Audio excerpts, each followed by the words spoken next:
কোথায় ব্যাপার আছে কোথায় বাড়ি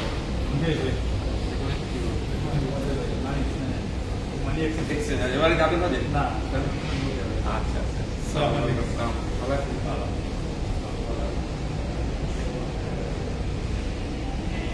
কোথায় লাগে ওরে বাবা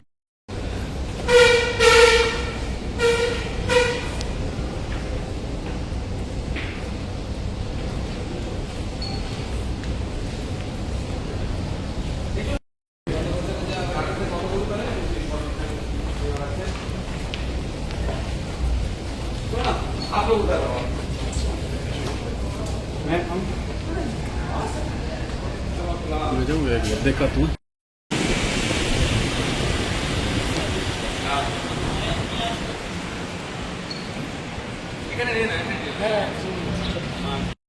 আমার কাছে বিভিন্ন সূত্র মারফত খবর এসেছেন, খবর পাঠিয়েছেন অনেকে যে স্টেট হজ ইন্সপেক্টর হিসাবে যাদেরকে নিয়োগ করা হয়েছিল, নিয়োগ মিন্স যারা এক্সাম দিয়েছেন, পাস করেছেন, যারা ট্রেনিং নিয়েছেন, যে লিস্টেড হয়েছে সেই লিস্ট থেকে অনেকের নাম বাদ গিয়েছে, তার পরিবর্তে অন্যজন সেখানে ঢুকেছে।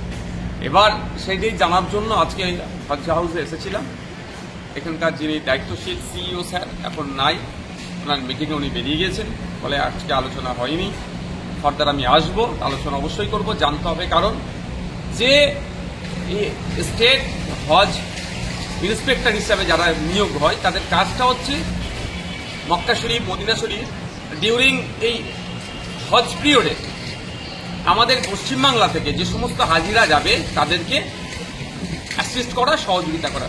অনেক ক্ষেত্রে অনেকে হারিয়ে যায় বা অনেক দুর্ঘটনা ঘটে, অনেকে মারাও যায়, ফলে তাদের দাফন কাফন থেকে শুরু করে টোটাল যারা অসুবিধা হয় যাতে, কারণ গ্রাম থেকে শহর বিভিন্ন জায়গার হাজিরা যায়, কিন্তু সবাই তো ট্রেন না, যারা হাজিরা বা একাধিকবার যাচ্ছে না, নতুন যাচ্ছে, তাদেরকে অ্যাসিস্ট করার জন্য এটা নিয়োগ করা হয়।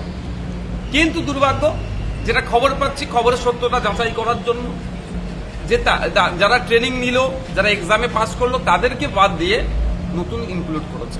তো নতুন ইনক্লুড করলো কোন ওয়েতে এবং কেন বাদ দিল সেটাও জানতে হবে, তারপরে আমরা প্রতিবাদ করতে পারবো, তারপরে আরো বিস্তারিত বলতে পারবো, তারপরে আবার বিস্তারিত বলতে পারবো। আর যদি আনটেন্টকে এখানে ট্রেনিং না দিয়ে পাঠানো হয়, তাহলে ওখানে গিয়ে একজন সাধারণ হাজি মানে যে এই প্রথমবার যাচ্ছে, আর আমার মতো কেউ যদি প্রথমবার কাউকে পাঠায়, তাহলে সে একই তো হলো, তাকে তাহলে ঘুরতে পাঠানো হলো। তাহলে এখানে প্রক্সি বা এখানে ওই র্যাঙ্ক জ্যাম বা অবৈধভাবে ঢুকানো হচ্ছে, যাদের লিস্টে নাম আসেনি তাদেরকে যদি ঢুকিয়ে দেয়, এই নিয়ে তো সোচ্চার হব আমি। কারণ এখানকার বাংলার হাজিরা যাচ্ছেন, তাদের দেখভালের জন্য, তাদেরকে প্রোটেক্ট করার জন্য তো এই টিমটাকে পাঠানো হচ্ছে, এবং সম্পূর্ণ সরকারের খরচে, যতটুকু জানি। এই মর্মে আজকে এসেছিলাম হজ হাউসে। এটাও কি দুর্নীতি বলে মনে হচ্ছে? দেখুন, একটা গন্ধ পাওয়া যাচ্ছে দুর্নীতি হয়েছে, এবার দুর্নীতির সত্যতা যাচাইয়ের জন্যই আগে আমাকে আসতে হয়েছিল এখানে কথা বলবার জন্য। এখানে সিও স্যার নয়, তো আমি এখনই বলে দিতে পারছি না যে কি ধরনের দুর্নীতি হয়েছে বা কি হয়েছে। সিও স্যারের সাথে আমি কথা বলতে পারবো, তবে একটা অভিযোগ উঠছে।